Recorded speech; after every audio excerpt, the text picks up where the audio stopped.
사람에게는 각각 민감한 부분들이 있죠. 그런 대화의 주제가 나오면은 조금 마음에 그런 물결이 요동이 치기 시작하는 그런 대화의 주제들이 있습니다. 어떤 사람은 외모에 상당히 민감할 수가 있고, 또는 가족 사항 이런 것들에 민감한 분들도 있을 것입니다. 사도 바울에게 그런 민감한 부분이 있었는데 다름이 아닌 재정이었습니다. 저도 선교사로 10년 넘게 섬겼기에 충분히 이해가 되는 부분입니다. 선교비는 보장된 경우가 아니고 또 계약된 그런 경우도 아니기 때문에 늘 민감하게 되고, 그로 인해서 늘 기도하며 엎드려야 하는 경우였습니다.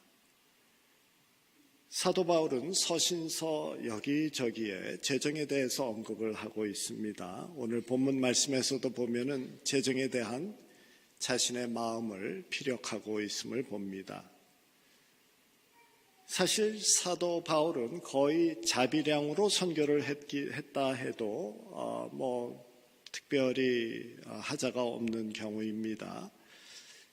데살로니가 전서 2장 9절에서 이렇게 설명하죠. 형제들아, 우리의 수고와 애쓴 것을 너희가 기억하리니 너희 아무에게도 누를 끼치지 않으려고 밤과 낮으로 일하며 너희에게 하나님의 복음을 전하였노라. 바울은 어디를 가든지 천막 짓는 일을 밤과 낮을 가리지 않고 전했고, 그리고 시간을 쪼개어서 지역에 있는 성도들에게 가르쳤고 또 복음을 전했던 것입니다. 사실 그 당시에도 지금과 같이 복음을 전하는 자들에게 그 지역 교회로부터 섬김을 받을 권리가 있었습니다. 예수님은 누가복음 10장 7절에서 제자들을 파송하시면서 그 집에 유하며 주는 것을 먹고 마시라. 일꾼이 그 싹을 얻는 것이 마땅하니라 라고 말씀하셨습니다. 그래서 사도 바울도 자신의 권리에 대해서 고린도 전서 9장 4절부터 6절에 보면 이렇게 말합니다. 우리가 먹고 마시는 권한이 없겠느냐? 우리가 다른 사도들과 우리 주의 형제들과 게바와 같이 자매된 아내를 데리고 다닐 권한이 없겠느냐? 어찌 나와 바나바만 일하지 아니할 권리가 없겠느냐? 자신에게도 다른 사역자들과 같이 교회로부터 재정적인 섬김을 받을 권리가 있음을 본인이 잘 알고 있었습니다. 그럼에도 불구하고 사도 바울은 고린도 교회의 경우를 보면은 교회를 개척한 후에 그 교회에서 섬기는 기간 동안에 일절 사례비를 받지 않았습니다. 그 이유에 대해서 고린도전서 9장 12절에 복음에 장애가 되지 않기 위해서라고 말합니다. 다른 이들도 너희에게 이런 권리를 가졌거든 하물며 우리일까 보냐. 그러나 우리가 이 권리를 쓰지 아니하고 범사에 참는 것은 그리스도의 복음에 아무 장애가 없게 하려 함이노라. 당시 철학자들이나 또 궤변가들 이곳저곳을 돌아다니면서 살았습니다. 그러다 어떤 곳에서 이렇게 가르칠 때 그 지역에서 참 이 사람의 가르침이 마음에 든다 이렇게 되어지면은 그 사람에게 주거를 제공하고 또한 사례비를 주면서 그 지역에 머물 수 있게 했습니다.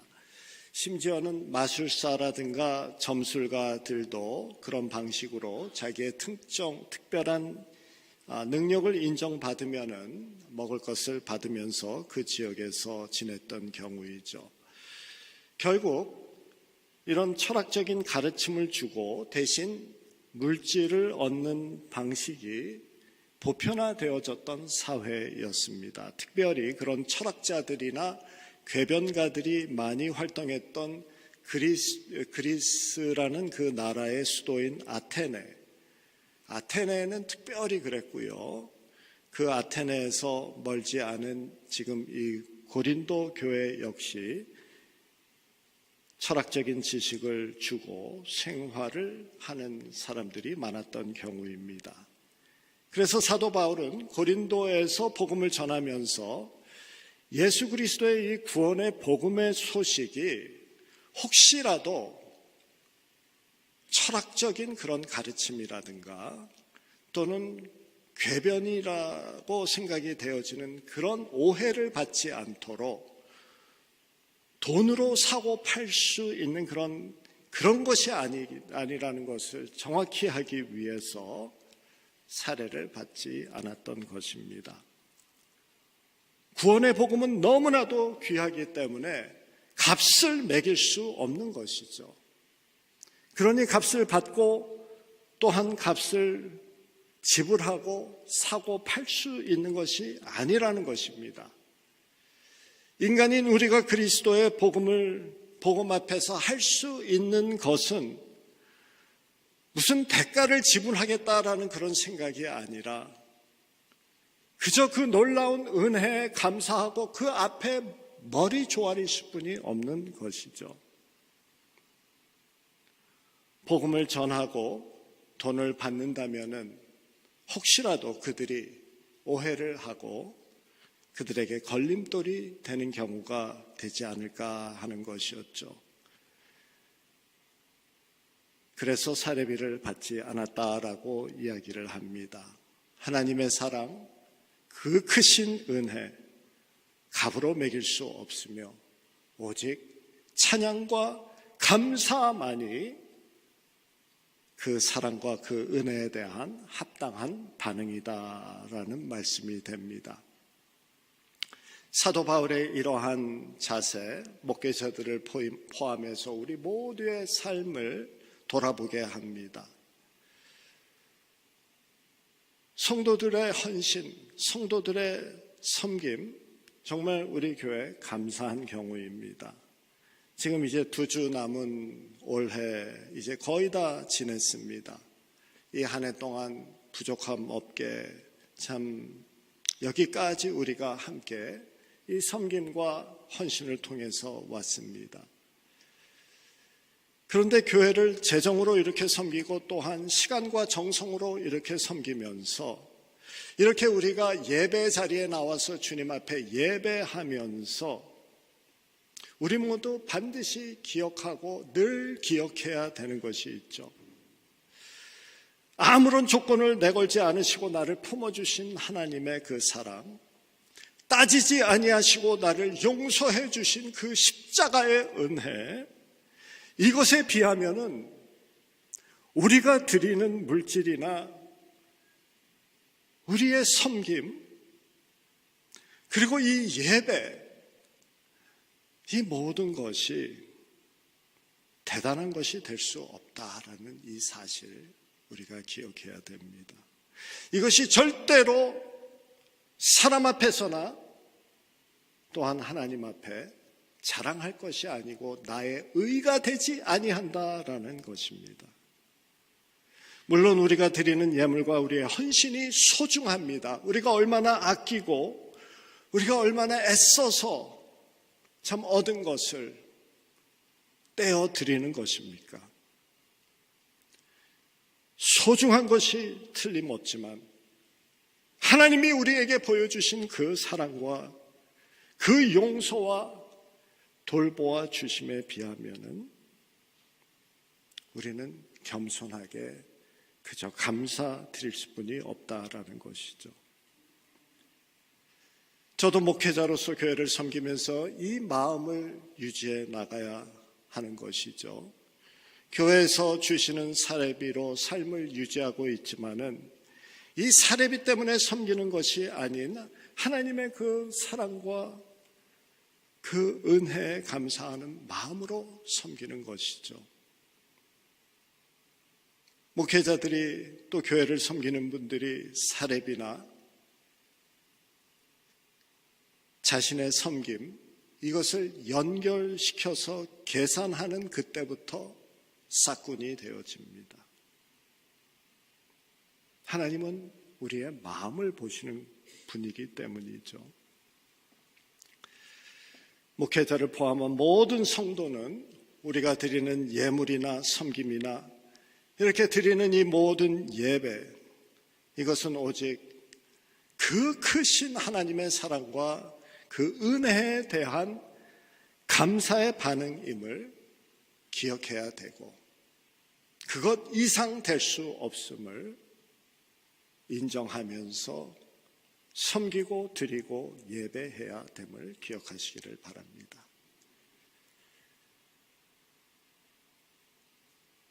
그렇다면 바울은 교회를 섬기면서 전혀 재정적으로 도움을 받지 않았습니까? 그렇지 않죠. 오늘 말씀해 보면은 15절과 16절에 바울은 이렇게 전합니다. 빌립보 사람들아, 너희도 알거니와 복음의 시초에 내가 마게도냐를 떠날 때 주고받은 내 일에 참여한 교회가 너희 외에 아무도 없었느니라. 데살로니가에 있을 때에도 너희가 한 번, 두 번 나했을 것을 보내었도다. 빌립보 교회는 바울이 그리스라는 그 나라의 북쪽 지역인 마게도냐 지역에서 제일 처음 세운 교회가 됩니다. 그리고 같은 지역, 그 마게도니아 지역에서 데살로니가라는 교회를 또 세웠습니다. 빌립보 교회는 갓 세워진 교회였지만은 데살로니가 교회에서 복음을 전하고 있을 때 바울을 2번 정도 도왔던 것이죠. 그리고 나서는 마게도니아 지역을 떠나서 그것은 이제 그리스의 북쪽이 되어지고요. 이제 남부 지역인 아가야 지역으로 이제 내려갔을 때, 그쪽으로 떠날 때 빌립보 교회는 주고받은 내 일에 참여한 교회였습니다. 새 번역 성경에 보면은 주고받은 일로 나와 협력한 교회라고 말합니다. 사도 바울이 준 것은 정성을 다해서 교회를 섬겼고 기도했고 말씀을 전했고 복음을 전해서 많은 영혼을 주께로 인도한 부분일 것입니다. 그리고 사도 바울이 받은 것은 빌립보 교회로부터 참 그들이 감사하는 마음으로 또 함께 섬기고자 하는 마음으로 마게도냐를 떠날 때 재정적으로 도왔던 것입니다. 그리고 이 편지를 쓰는 이 순간에도 감옥에 갇혀 있는 바울을 위해서 에바브로디도를 보내어 돕고 있었던 것이죠. 그래서 빌립보 교회는 사도 바울과 서로 주고받으며 주님의 일에 함께 참여한 교회가 되어집니다. 그래서 사도 바울의 서신을 보면 사도 바울은 자비량으로 선교를 해야 된다라는 이런 원칙을 가졌거나 나는 자비량으로 고집한다라고도 하지 않았습니다. 섬기는 교회가 있으면 기꺼이 받으며 감사했고, 그렇지만은 교회에 부담이 되거나 또는 누를 끼치지 않으려고 무척 조심했던 경우입니다. 자비량을 고집하지 않았기 때문에 14절 말씀을 보면은 사도 바울은 헌금을 보낸 데살로니가 교회를 향해서 칭찬을 하는 것을 볼 수가 있죠. 참 잘하였다라고 말합니다. 나의 괴로움에 함께 참여하였으니 잘하였다. 바울이 지금 감옥에서 괴로움을 겪고 있는데 이를 돕기 위해서 보낸 헌금은 곧 자신의 고난에 동참한, 참여한 것과 같다라고 말씀을 하고 있는 것이죠. 물질에는 그러한 효과가 있습니다. 우리가 직접 어려움을 나눌 수는 없고 그곳에 가서 함께 할 수는 없다 하더라도 우리의 마음과 사랑을 이 물질을 통해서 보냄으로 그들의 어려움을 덜고 또한 간접적으로 참여를 하는 것이 됩니다. 우리는 마음이 있는 곳에 재물을 보낼 것 같지만 인간의 욕심은 절대 그것을 용납하지 않습니다. 마음은 그곳에 백이 있다고 말을 합니다. 그리고 실제로 그의 마음이 그곳에 백이 있음이 확실합니다. 그런데 쓰고 남는 재정이 있다 하더라도 일을 보내지 못하는 사람이 일반적입니다. 물질이 잡고 있기 때문입니다. 물질을 소유한 것이 아니라 물질이 그 사람을 소유하고 있기 때문이죠. 하나님은 소유하라고 우리에게 물질을 주셨는데 소유되어집니다. 어떤 특별한 사람을 이야기하는 것이 아니라 일반적으로 인간이 그렇다라고 말씀을 드리는 겁니다. 일반적으로 그렇기 때문에 예수님께서 마태복음 6장 21절에 내 보물이 있는 그곳에 내 마음도 있느니라 라고 말씀하십니다. 마음이 있는 곳에 재물을 두는 우리가 아니라 재물이 있는 그곳에 마음을 두는 우리다라고 우리에게 말씀해 주십니다. 보물이 마음을 따르는 경우가 아니라 마음이 보물을 따르는 우리들이다. 그래서 아픔이 있는 곳에 재물을 보내라.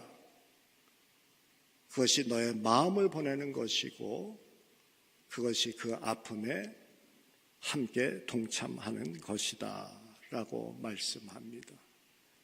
그런 이유로 사도 바울은 헌금을 보낸 빌립보 교회에게 너희가 내 괴로움에 함께 참여하였으니 잘하였도다 라고 칭찬하고 있습니다. 우리 교회는 매년 2번 구제 헌금을 합니다. 부활절과 성탄절이 되어지죠. 주님의 마음이 있는 곳에 우리의 마음을 보내기를 원하는 것이죠. 1년에 정기적으로 2번 구제 헌금을 하지만 그 외에도 시시때때로 자연재해나 세상에 어려움이 있을 때마다 특별 구제 선교 헌금을 거두어서 보내고 있죠. 올해에도 부활절, 이제 성탄절 외에도 벌써 저희들이 이 올해 보내드린 구제 헌금을 보면 3번이 있었습니다. 주님께서 기뻐하시는 일입니다. 어려움이 있고 고통이 있고 아픔이 있는 그곳에 우리의 마음을 보내어 함께 동참하자라는 것이기 때문이죠. 올해 성탄 구제 헌금은 경제적으로 어려움에 처해 있는 쿠바의 교회를 돕기로 당회에서 결정했습니다. 지난번 태풍으로 인해서 어려움을 당하고 있는 쿠바의 교회들과 또 목회자들의 사진을 보았죠. 교회 지붕들이 다 날아가 버렸습니다. 그렇지 않아도 경제적으로 너무나도 힘든 쿠바, 그래서 나라 전체가 한두 곳이 아니라 나라 전체가 정전을 겪어야 했던 그 쿠바. 그런데 설상가상으로 태풍까지 맞이해서 목회자들과 교회들이 너무나도 힘들어진 것이죠. 어려움 가운데 있는 쿠바 목회자들의 사진을 보면 저의 마음이 정말 메어집니다. 개인적으로 여러 해 함께 지냈던 목회자들이기 때문에 그 아픔이 더하겠죠. 오늘 말씀에서 헌금을 보낸 이 빌립보 교회를 향해서 너희가 내 괴로움에 함께 참여하였으니 잘하였도다 라고 칭찬하시는데 예수 그리스도의 고난에 우리가 함께 참여하는 것입니다. 교회는 예수 그리스도의 몸이시기 때문입니다. 이번 성탄 구제 헌금을 통해서 그들의 어려움에 동참하여서 우리도 하나님의 칭찬을 받기를 원합니다. 헌금의 크기가 문제가 아니라 각자 사정에 맞춰서 그러나 정성껏 하나님께 헌금을 드립니다. 우리가 선교지에 직접 방문은 하지 못하고 그들의 손을 직접 만지지는 못한다 할지라도 기도와 재정으로 함께 섬기는 우리들 되기를 원합니다. 18절에 보면은 사도 바울이 그렇게 보내는 헌금이 그 후반부에 보면은 하나님이 받으실 만한 향기로운 제물이요 또한 하나님을 기쁘시게 한 것이다 라고 말하죠. 향기로운 제물이라는 것은 제물을 태워서 드리는 번제와 같이 그 연기가 하늘로 올라가서 하늘에 다다른다라는 의미가 담겨 있습니다. 이처럼 이곳에서 하나님 앞에 올려드리는 것 중에 하나님 앞에 올려드려지는 것이 바로 성경에서는 두 가지로 이야기하는데 하나는 기도. 요한계시록 5장 8절에 향이 가득한 금 대접을 가졌으니 그 향은 성도들의 기도다라고 합니다. 그리고 다른 하나는 바로 헌금이 됩니다. 오늘 말씀과 같이 이는 하나님이 받으실 향기로운 제물이요라고 말씀을 하고 있죠. 구제하고 하나님의 뜻대로 우리가 쓸 때 이것은 하늘에 쌓아두는 것이고 하나님께 직접 하나님의 마음에 울림이 되는 것이다라는 말씀입니다. 우리가 교회에 바치는 것은 물론 또한 주위 사람들과 사랑으로 나누고 특별히 어려움 가운데 있는 자들을 향한 모든 선행과 구제, 이 모든 것이 하나님께서 기뻐 받으시고 하나님께서 감동하시는 그러한 하나님이 하나님 앞에 제물이 되어진다라고 말씀하고 있습니다. 그 18절 이후에 19절에는 빌립보 교회, 이렇게 재정을 보내준 빌립보 교회를 축복하기를 원하는 마음에서 축복의 기도가 담겨져 있습니다. 19절에 나의 하나님이 그리스도 예수 안에서 영광 가운데 그 풍성한 대로 너희 모든 쓸 것을 채우시리라. 풍성하기를 위해서 기도하고 또 축복하고 사실 선언하고 있는 것이죠. 채워 주실 것이다 라는 그 확신에서 믿음의 선언을 하고 있는 것입니다. 나누고 바치면은 모자라야 당연한데 도리어 하나님께서 채워주실 것이다 라고 말씀하죠. 그것이 성경에서 우리에게 가르치는 것이죠. 잠언서 11장 24절 25절 우리가 잘 아는 말씀에서 이렇게 우리에게 가르치십니다.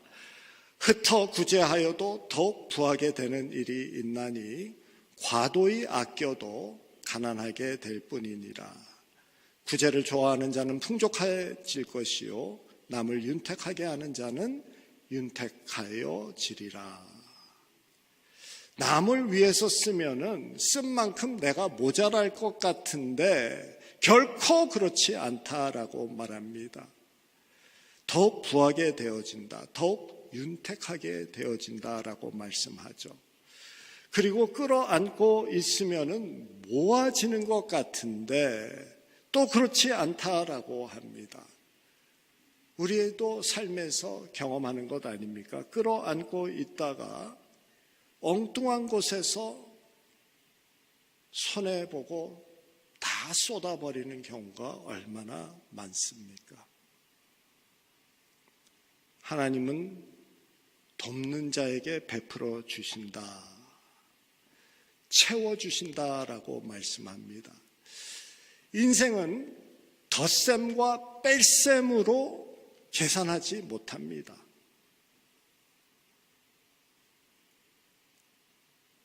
우리의 삶은 하나님의 말씀으로 해석을 해야 되는 것입니다. 수학으로 계산하지 마시기 바랍니다. 씀에도 불구하고 채워주시는 하나님의 손길을 약속하시고 계십니다. 먹고 입을 것뿐만이 아니라 우리의 삶에 기쁨과 보람으로 풍성하게 채워주시겠다라고 약속합니다. 나의 것을 나누는 삶은 영적으로 부유해질 뿐만이 아니라 삶에서도 부족함이 없게 되어지리라 라고 약속하신 이 말씀을 믿으시기를 주님의 이름으로 축원합니다. 그런 믿음으로 살아가는 자들이, 그리고 그 믿음을 삶에서 행하는 자들이 바로 하늘의 백성입니다. 오늘 말씀 정리합니다. 이렇게 빌립보서 강해 저희들이 7월 달부터 쭉 해왔는데요. 이렇게 강해 설교를 하다 보면은 그 주일에 주어진 본문에 따라서 말씀을 준비해야 되는 경우입니다. 주제를 정하고 본문 말씀을 찾는 경우가 아니고 이 본문의 순서에 따라서 나오는 이 본문 말씀이 정해지면은 그 말씀을 가지고 전해야 되는 설교 말씀을 준비해야 되는 경우죠. 그런데 참 공교롭게도 오늘 본문 말씀은 재정을 주제로 한 본문이 되고, 그래서 올해를 정리해야 되는 이 마지막 시간에 모자르지 않게 하시고 부끄럽지 않게 하시고 감사하게 하신 우리의 삶을 돌아보며, 또 특별히 성탄 특별 구제 헌금과 연관해서 말씀을 전할 수 있어서 정말 참 감사했습니다. 부자 나라에서 부족함 없이 살고 있는 우리들은 늘 빚진 마음을 가져야 합니다. 내가 벌었고 내가 잘나서 여기까지 왔는데 그것같이 교만한 생각 없습니다. 늘 빚진 마음으로, 하나님의 사랑에 빚진 마음, 어려움 속에 있는 많은 이들의 신음에 빚진 마음으로 저희들이 살아야 됩니다. 세상에는 사랑이 말라가고 있습니다.